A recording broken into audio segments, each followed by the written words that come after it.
Segundo día de anuario. Recuerdo la interesantísima entrevista con Andrés Usín sobre el subregistro de fallecidos por el COVID. Un trabajazo espectacular que nos duró dos espacios en el programa y queremos reproducirlo para ustedes porque todavía nos queda la duda de aquello. Hablamos también con Paula Peña sobre las declaraciones del presidente argentino, sobre el tema ese, el famoso discurso, los que bajaron de los barcos y que ellos bajaron de los barcos y los que no, y un montón de estupideces más. Y también hablamos con Marín Condori sobre la quinoa tropicalizada, una gran posibilidad que hasta ahora se concretiza y ya lleva años de años trabajándose, pero Marín es muy seguidor, así que estamos seguros que en algún momento se va a dar. Dale.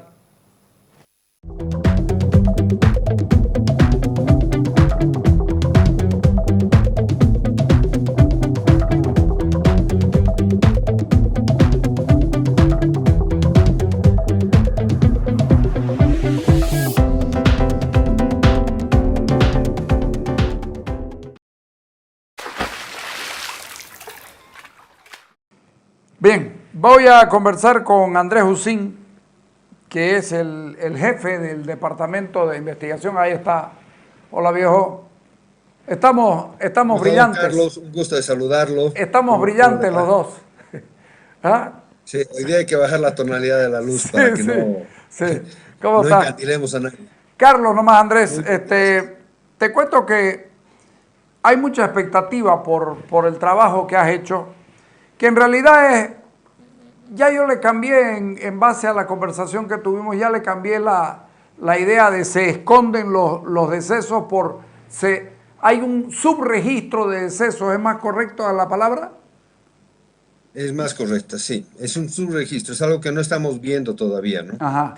Esto lo has trabajado vos logrando acceso al Ceresi y de ahí has hecho un trabajo. A ver, contanos lo que has hecho porque es realmente importante para el país. Gracias, don Carlos. Bueno, yo comienzo la investigación del coronavirus al principio de la pandemia. No, yo soy estudiante doctoral de la Universidad Privada Boliviana, además del cargo que ahora ejerzo. Y bueno, la curiosidad es la madre de toda investigación, ¿no? Yo empiezo a investigar, a ver cómo evolucionaban los casos. Y una de las cosas que realmente llamaba la atención de esta pandemia es la velocidad de su diseminación, la cantidad de muertes que generaba y la cantidad de enfermos que generaba, ¿no? Y obviamente los países que tenían sistemas de salud más avanzados perdían el control. Era de esperar que en países con menos desarrollo o con sistemas de salud más débiles tengamos mayores problemas para controlar y para tener una real dimensión de la enfermedad, ¿no? Una de las primeras cosas que se ven en el mundo es unas protestas en Ecuador, más o menos hacia mayo del año pasado, en Guayaquil. La gente se quejaba de que había mucho muerto por COVID y en las cifras oficiales solo aparecían 300, 400, 500 muertos, ¿no? Cuando tú recordarás tal vez que habían muertos que eran quemados en las esquinas de los barrios, señor, por la cantidad de muertos que había. Y entonces es que la BBC publica un artículo sacando de la galera o sacando de la historia lo que se hizo en otras pandemias, ¿no? Que es el cálculo de las muertes en exceso. Y aquí te voy a compartir una pantalla, por favor, donde explica la metodología, ¿no? A través de los años nosotros tenemos unas muertes esperadas por año, que es más o menos o el promedio o la progresión lineal de cada año de las muertes que deberíamos tener en condiciones normales. Es decir, aquellos que van a morir en accidentes o que ya están con alguna enfermedad como cáncer y que van a terminar su vida estadísticamente hablando. Ya. ¿Ya? Cuando tenemos una pandemia, un evento que te genera muchas muertes, lo que pasa es que se genera este exceso de muertes que no son las que se dan de manera normal o de manera rutinaria en una sociedad, ¿no? Y entonces aquí podemos tener la línea base de las muertes que deberían pasar en condiciones normales y aquí tienes el exceso de muertes, ¿no? En el caso de la pandemia del COVID, lo que pasa mucho es que nosotros podemos detectar esta parte rojita del exceso de las muertes generadas por el COVID, propiamente dicho. Y esta parte de arriba es el exceso que no, que no se ha podido detectar por medios normales de las muertes que se han generado por COVID por varias razones. Muchas son que en Bolivia, por ejemplo, el sistema de salud no tiene posibilidad de captar a todos los enfermos y tratar a todos los enfermos, ¿no? Y entonces muchos han sufrido la enfermedad y han muerto en sus casas, Son los que ¿no? voy a llamar Hay las cuatro lugares, fuentes. sí, hay Ya, lugares en el área rural donde no hay un sistema de salud, o sea, ni se enteraron, solo murieron y bueno, engrosaron la fila del exceso de muertes, ¿no? Y de hecho, legalmente hablando, un médico no te puede poner que moriste por COVID si no tienes un análisis, un PCR que demuestre que has claro. muerto por COVID, ¿no? Hay otras personas que están muriendo por consecuencias o secuelas del COVID, ¿no? Mucha gente tiene que tomar aspirineta y otros anticoagulantes después de tener la enfermedad para evitar todo lo que es embolias y lo que es derrames cerebrales, ¿no? Y hay otros que han muerto sin saber que tenían COVID porque son asintomáticos y tuvieron algún coágulo, tuvieron algunas otras complicaciones que no se la pudieron adjudicar al COVID, ¿no? Y es Ya, entonces que en Ecuador, hacia el 31 de mayo, ¿no? Aquí generan una línea base, que está ya. aquí en Plomito, ¿no? Y fíjate, las muertes registradas era esta línea delgada, La roja, roja. que se generó. Y el exceso de muerte era todo esto que está en magenta, ¿no? Y entonces el Ecuador entero pasa de reconocer 3.358 muertes para mayo del año pasado a 16.107, Uf, ¿no? sí, Lo mismo pasa con el Perú. El Perú hasta mayo del año pasado tenía 4.638 muertes registradas, o sea, son las personas que murieron con su pruebita de COVID en la mano prácticamente, ¿no? Se ya. sabía que tenían COVID. Pero el exceso de muertes demostró que en realidad murieron 14.287 personas, ¿no? El Sí. caso de Chile fue un poco menor. En el caso de Chile, hasta el 31 de mayo, tenía 1.053 muertes certificadas por COVID y en realidad eh, tuvieron 2.181, ¿no? Y esto me empuja a mí a buscar fuentes Claro. para poder encontrar el real impacto demográfico de las muertes por COVID, Ya. ¿no? He avanzado harto en esta investigación y es, como te digo, es parte de la investigación doctoral que he hecho. Y claro, en la universidad, una vez que comienzo como director de la Escuela de Graduados de Gestión Pública, con la vocación de ayuda a la sociedad que tiene la universidad, me sugiere que lo publiquemos como parte del Qué Observatorio de bien. Políticas Públicas, porque querramos o no, es este año y medio, estos 2 años de pandemia que se van a cumplir el próximo año, lo que ha dominado las políticas públicas en el mundo es el COVID y las consecuencias sobre la sociedad, ¿no? Vos me decías, son cuatro fuentes de sus registros y que son muy, muy bien explicadas. Llevan a entender de que es lo que vos decís, no es que no quieran en el gobierno o en los gobiernos de todos los países, es que no pueden hacer un seguimiento de todo esto porque le faltan pruebas, porque le faltan registros de muertes, porque le faltan un montón de cosas que ellos no tienen. El tipo que llega al hospital y no puede hacerse tratar y se vuelve a su casa y muere en su casa, puede que haya tenido COVID, pero no puede ser registrado, por ejemplo. Exacto. Eso no solo es en Bolivia, ¿no? Sí, sí, Eso claro. pasa en la mayor parte de los países. Y por ejemplo, en Estados Unidos, cuando Nueva York era epicentro de la pandemia, era donde más muertos se registraban, se veía artículos y testimonios de los médicos que atendían urgencias que iban en las ambulancias, que claro, llegaban a lugares donde habían personas mayores que se habían muerto en su cama o que no habían podido, o que no habían podido salvarlas, tenían un ataque cardíaco, pero eran demasiados, eran muchos, y entonces Nueva York optó por el mes de mayo, junio y julio del año pasado, por una ley que le llaman ley marcial, ¿no? Y es que si no hay evidencia de que te has muerto de otra cosa, los registraban como muertos COVID.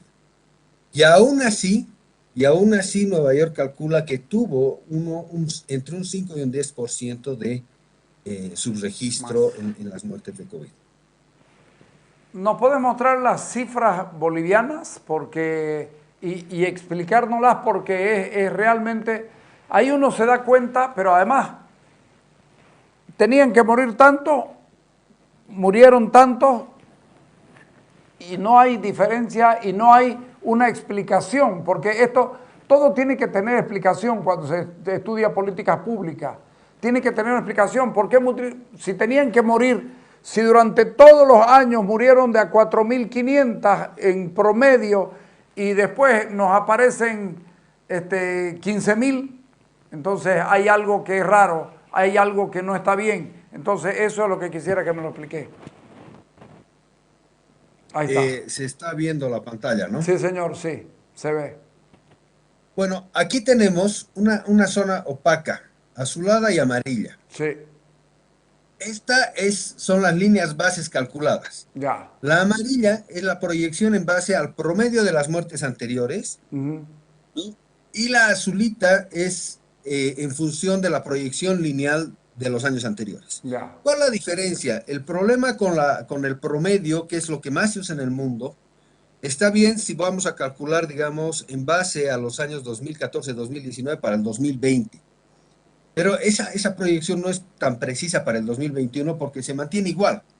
Y Ya. nosotros sabemos que la población crece y así como crece la población, también crece el número de muertos. Ujú, Entonces, es por eso que uso la otra proyección, que es la proyección lineal, que absorbe un poco el crecimiento poblacional que va a tener en muertes el estudio, ¿no? Aquí tenemos esta base, que te fijarás que no es una línea recta, porque sí, la mortalidad por meses también está sujeta a una estacionalidad.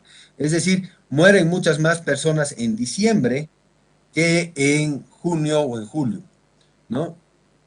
Y aquí en rojo tenemos las muertes registradas en el Ceresi en el año 2020 y 2021. ujú, Si puedes ver, hay varias cosas que son interesantes. Una es que, por ejemplo, cuando entramos a la cuarentena dura en abril, la cantidad de muertes disminuye casi en un tercio, ¿no? En sí, lugar de tener las habituales 4.100, 4.200 muertes que se tenían, bajan a más o menos 3.000. Y esto es porque obviamente estuvimos encerrados, no habían accidentes, la gente no iba a trabajar y se expone menos, mira ¿no? vos. Y por eso las dos líneas base las he puesto en una semitransparencia para anotar Ujú, esta bajada de sí, muertes sí, el mes sí. de abril. Sí, y ahí, Pero ahí, a ahí partir de te da mayo, un menos tanto, ¿no? En los números. un menos 1.000 más o menos, Sí, que era un sí, tercio, sí, un cuarto de 900 la y sí, cifra. sí. ¿No? Pero a partir de mayo, tú recordarás que en mayo el gobierno transitorio empieza a abrir la cuarentena. De hecho, abre a los sectores de la construcción, minería y comercio, Sí, ¿no? Y entonces empieza a escalar la pandemia y obviamente empiezan a escalar los muertos. Y empieza a subir, junio ya es bastante alto, y el mayor pico que hemos tenido ha sido el mes de julio del año pasado. ¿No? Más o menos acercándonos a las 16.000 a las 16.000 muertes, ¿no? A partir de ahí se da la desescalada de muertes y, digamos, entramos en una planicie a partir de septiembre, sí, ¿no? La sí. segunda ola comienza en diciembre, pero tiene su pico en enero. ¿No? Y a partir de ahí tenemos otra desescalada que no ha llegado al piso que hemos tenido entre octubre, noviembre y diciembre. Y en abril comienza la escalada de la tercera ola, a la cual ha llegado a un pico en junio, y obviamente vamos a ver cómo desescala en julio cuando tengamos los datos. ¿No? Entonces, toda esta parte roja pura que está aquí encima son los muertos en exceso. Ya. ¿No? Son aquellos muertos que no han sido que se han dado que no son normales en el desenvolvimiento de nuestra sociedad. En el cuadro de abajo, yo te hago una comparación de los muertos en exceso y los muertos registrados por el Ministerio de Salud, que obviamente recibe los datos de cada uno de los sedes departamentales del país, Claro. ¿no? Y aquí podemos ver, obviamente, marzo, no creo que son 6 los que Son mueren en el 6, mes de sí. marzo, ¿no? Abril son poquitos, pero como en abril tuvimos una cuarentena muy dura, también bajaron las muertes por otras causas y tenemos en el exceso de muertos un negativo. Mayo, todavía el registro del Ministerio de Salud es más alto de las muertes que se hayan podido detectar en exceso. Pero junio ya se ve. Junio se ve acá el tamaño de las muertes, eran menos de 1000, tenemos ahí la tabla con los detalles, y el exceso de muertos calculados a través o con línea base de promedio mensual llega a casi 4000 y el exceso de muertos por proyección lineal un poquito menos. En julio, obviamente, esto ya es una diferencia de varias veces, ¿no? Sí, sí. Y de hecho, el exceso de muertes es casi 6 veces más que lo que pudo registrar el sistema de salud en el país, Uy, ¿no? sí. Agosto logra ser solamente 3 veces más la cantidad de muertes. Y en septiembre tenemos uno de los primeros meses en la pandemia donde hay más muertos registrados oficialmente que el exceso detectado a través del registro en el servicio cívico. Ya. Y esto se da, ¿Por qué? y no dieron una explicación muy, digamos, detallada de lo que pasó, pero lo que pasa es que en Santa Cruz, la gobernación de Santa Cruz, el 6 de septiembre, incluye dentro de los registros 1570 Ah, muertos. sí, señor, de lo que quedaba ¿No? atrás. Que Sí, señor. eran muertos que han debido pasar estos meses, pero como había un retraso en el procesamiento de las pruebas, como hubo todo ese retraso en el procesamiento de las pruebas, los adjudicaron acá directamente. Claro, pero no Y entonces aquí significa no que podemos decir murieron, que el no exceso es mayor. significa que murieron en ese mes, sino que es un remanente, digamos, ¿no? Sí, pero como pusieron todos de Ujú. golpe ahí, no Sí, dijeron lo que pasa es que estamos adjudicando 200 más a junio, 500 más a julio, sí, no hay cómo arreglar esta serie de tiempo con este dato que se dio de esa ya. manera, ¿no? En octubre prácticamente no tenemos excedente de muertos, está ahí. En octubre el dato es un poco mayor del excedente de muertos calculados por promedio y un poco menor que el de la proyección lineal. Exactamente. En noviembre también el excedente de muertos es un poco mayor, pero si te das cuenta la diferencia es chiquita y en enero vuelve a saltar. No, en enero el excedente de muertos es más del doble de los muertos oficiales registrados. En febrero se mantiene casi en el doble.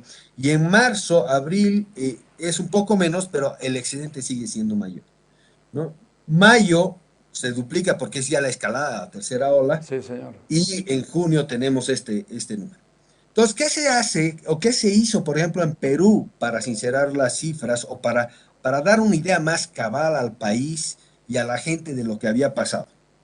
En aquellos meses como septiembre, ¿no? Donde las muertes registradas o como en abril o como en mayo, donde las muertes registradas por el servicio de salud son mayores que el excedente registrado por los servicios de registro cívico, se toma el dato del servicio de salud.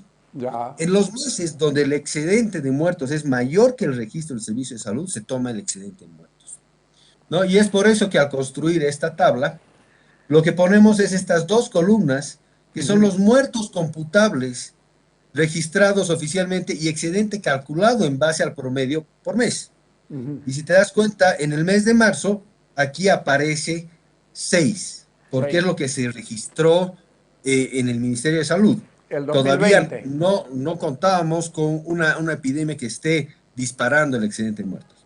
Pero si te vas a julio, en lugar de poner los 1854 que registró el Ministerio de Salud, ponemos 11.396 en caso de que nuestra línea base sea el promedio o 11.303 en caso de que nuestra línea base sea la proyección lineal. Eso te arroja un resultado que pasa a los 40.000, ¿no? Y estamos Sí, hablando de junio. estamos hablando de junio y la sumatoria de muertos computables, tanto entre oficiales y excedente de muertos, entre 43.875 y 46.907, dependiendo de la línea base que tomemos para el cálculo de ellos. Y el registro del gobierno era 17 y fracción. 16.767. Ajá. Cuando es, ¿No? sí, Esto ha pasado lo mismo en otros países, ¿no? Mira, tengo aquí para compartirte lo que ha pasado. Este es el registro de muertes de la Universidad Johns Hopkins, ¿no? ni Aquí más ni te menos. muestra que el país con mayor cantidad de muertos por cada 100.000 habitantes es Perú, ¿no? Pero esto no era así hace 2 meses. Perú saltó de tener más o menos 70.000 muertos a 180.000. Ahora ya está registrando casi 200.000 muertos, porque hizo esta metodología para mostrar el verdadero impacto del COVID sobre su población, ¿no? Ya está llegando a 200.000. Y eso es importante verlo, porque si te das cuenta, Perú tiene más de 2 millones de casos confirmados y más o menos 200.000 muertos, ¿no? No podemos pensar que Brasil, por ejemplo, que tiene casi 21 millones de casos confirmados, solo tenga 500.000 Tenga muertos. el mismo número, claro, por supuesto. O Ahí, sea, es ahí doble sirven los apenas. Tiene porcentajes, 10 ¿no? veces más enfermos, pero solo el doble de muertos. Entonces, lo que pasa es claramente que ahí también tienen un subregistro, tendrán que hacer este tipo de ejercicios para poder encarar las verdaderas consecuencias que está trayendo el COVID, ¿no? Ahora, decime, cuando esto se lo compara, por ejemplo, si lo llegaras a conversar con el INE, ¿cuál es la respuesta que tiene el Instituto Nacional de Estadística? No hemos conversado con el gobierno. Esta es una investigación académica, Ya, esta es una investigación de una iniciativa dentro de la universidad.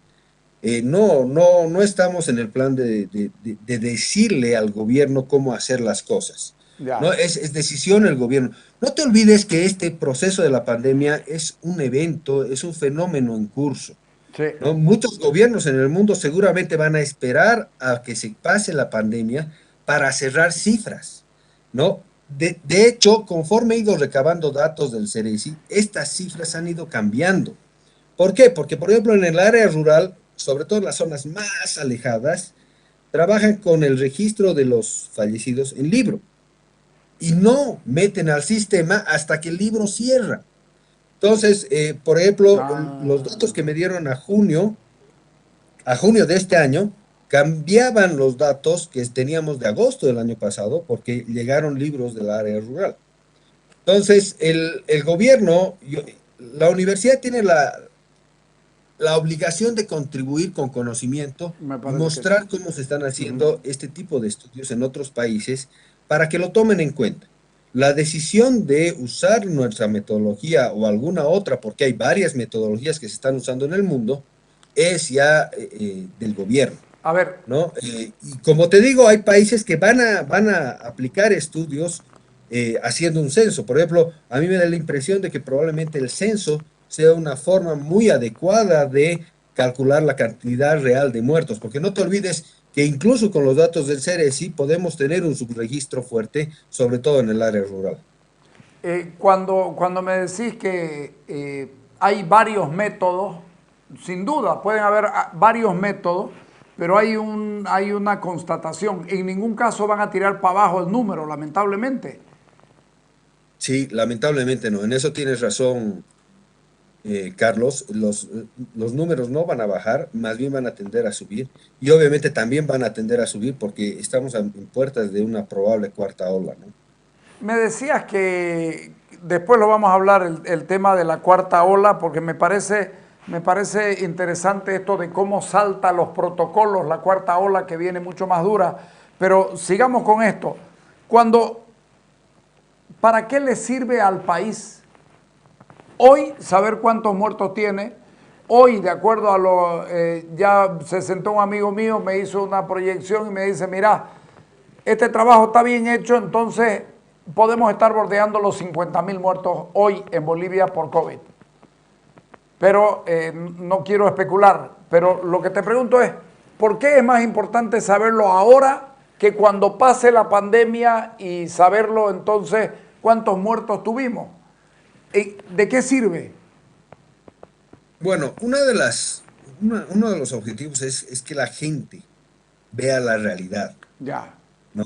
La gente se ha confiado mucho, ha bajado la guardia, y el mostrarle que realmente lo que está percibiendo de que esta pasado a ser una pandemia, podríamos decir, light, no lo es, ¿no? El hecho de que tengamos casi 2.6, 2.7 veces más muertes de las que hemos podido prever, es que el impacto en nuestra sociedad es mucho más grande. El peligro es, estamos mostrando aquí que el peligro de morirte es casi 2.6 veces más, ¿no? Por un lado.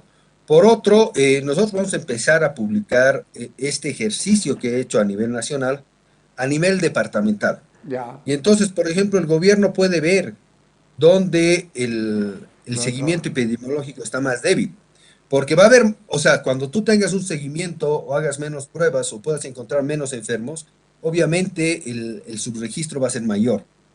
Y entonces puede ver el gobierno dónde priorizar recursos para lograr un mejor seguimiento epidemiológico, ¿no? Hay una serie de decisiones que el gobierno puede tomar tomando en cuenta este tipo de datos. ¿Por qué? Porque al tomar solo los datos que ellos que están pudiendo ver, los datos oficiales que se han generado a través de pruebas, estás viendo solamente parte del cuadro. Y esto está tratando de mostrarte otra parte, probablemente no es el cuadro completo, pero te está tratando de mostrar otra parte del cuadro y en base a lo cual el gobierno puede diseñar y tomar decisiones de política pública. Lo que significa que es mejor saberlo ahora y por las dos razones. Una, para saber dónde aprieto mejor, dónde trabajo mejor, dónde yo como gobierno, como ministerio, cómo trabajo mejor. Y la otra, para que la gente entienda de que esto es complicado. Exactamente, ¿no? El servicio a la comunidad es transmitir este conocimiento, es darle a la comunidad este conocimiento, y a la comunidad nos referimos no solamente a tu primo, a tu hermano, sino a los gobiernos locales, a los gobiernos departamentales, al gobierno nacional, para que puedan, como tú dices, apuntar mejor y lograr medidas que realmente logren paliar, que logren atenuar los impactos de esta pandemia. Te hago una pregunta. ¿Se puede sentir la llegada de las vacunas en la caída de fallecimientos o de óbitos, como se llaman técnicamente, o todavía no se puede sentir? Se pueden sentir dos políticas que ha implementado este gobierno con este estudio. Ya, Primero, si te acuerdas, y creo que tengo un gráfico a mano para mostrártelo. Si te acuerdas, era extraña esta pandemia porque normalmente la primera ola en una enfermedad de este tipo es la más dura, es la que más muertos te debería generar y más gente en hospital, ¿no es cierto? Y de hecho, aquí tengo el total nacional de enfermos de enfermos y el promedio semanal. Te lo estoy compartiendo ahora, dame dos ya, segundos. Tuve que abrir un archivo.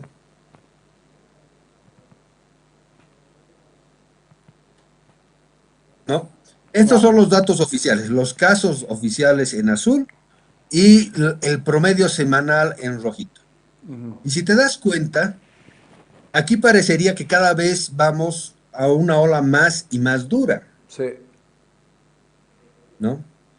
Déjame compartirte de nuevo los datos que hemos publicado de los muertos en exceso.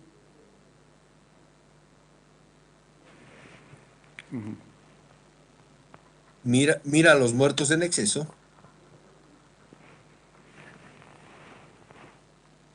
¿Los ves? Ahí están, sí, ahí están. Si te das cuenta, evidentemente, nuestra primera ola ha cumplido este rigor que normalmente tienen estas pandemias. La más dura ha sido la primera ola, Ya, ¿no? La segunda y la tercera ola están más o menos al nivel, todavía no sabemos cómo ha terminado la tercera, sí. necesitamos los datos de julio, pero evidentemente han sido mucho más, eh, mucho más tenues, ¿no? Casi un tercio ha llegado el pico en el mes del pico de cada una de estas dos olas, ¿no? Entonces, por ejemplo, una de las cosas que puedes ver ahí es que realmente lo más duro ha sido el año pasado, entre junio y septiembre, Ya. ¿no? Ha sido dura la segunda, sí, definitivamente, y la tercera parece estar al nivel o haber superado un poquito la segunda, pero es que estas variantes que se han generado en Brasil y la Delta, que todos le tememos tanto que va a llegar de la India, pueden generarnos unas olas todavía más fuertes o por lo menos tan fuertes como la segunda y la tercera. Este, fíjate, en la primera ola tiene 6.2 de muertes y la tercera, la segunda tiene 2.6 y la otra tiene 2.7, lo que significa que aquí se puede ver lo que se ha hecho con la vacuna, que la vacuna finalmente ha servido y que nos están diciendo el que va a llegar a terapia intensiva va a ser el que no se vacune. ¿Es una conclusión apresurada o es una conclusión que vale la pena tomarla en cuenta? Realmente es verdad eso, ¿no? En el exterior, en Estados Unidos, en Europa y en todos los países están insistiendo y en algunos países están volviendo obligatoria la vacunación porque no implica que no te vas a enfermar, pero las estadísticas están mostrando que las salas de terapia intensiva y los hospitales se están llenando de la gente que no se vacunó. Estados Unidos, por Entonces, ejemplo. sí, Estados Unidos, la Florida. Ahora Brasil ya está con una nueva ola bastante fuerte y la gente que no ha logrado vacunarse está muy temerosa porque, claro, la cepa Delta mata y mata más rápido y mata más jóvenes. Entonces, la gente está temerosa de esta nueva cepa que ha hecho estragos en India, ha hecho estragos en Estados Unidos. Algunos estados han cerrado. La Florida ha sufrido nuevos récords de enfermos y de, Sí. y de internados. Entonces, sí, el norte es claro, es vacunación a toda la población posible. Y lo otro también es hacer pruebas, ¿no? Las pruebas evitan que tengas el subregistro, las pruebas ayudan a que puedas atender a tiempo a la gente, a que no se te complique el enfermo, a que prevé el enfermo, se quede en casa y no disemine la enfermedad. Te pido un corte, ahorita vamos, volvemos. Claro que sí, Ya, don Carlos. dale, dale.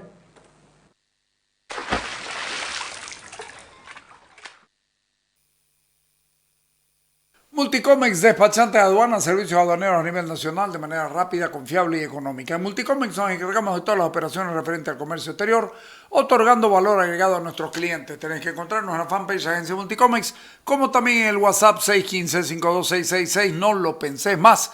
Multicomex, su mejor opción en gestión aduanera. Y lo que no puede faltar en tu mesa, vos lo sabes muy bien, es esperanza, agua de mesa Esperanza. Tenés que dejar que fluya Esperanza, que es otra forma de tomar lo cotidiano. Si necesitas una batería para tu vehículo, anotate este el número 690-06060. Energy Center, el representante oficial de Eliar y Panasonic. Haceme caso, el vehículo se lo cuide mejor con baterías de Energy Center que te la llevan a tu casa y te la instalan al momento. Todo de manera gratuita, por supuesto. Va de nuevo el número 690-06060.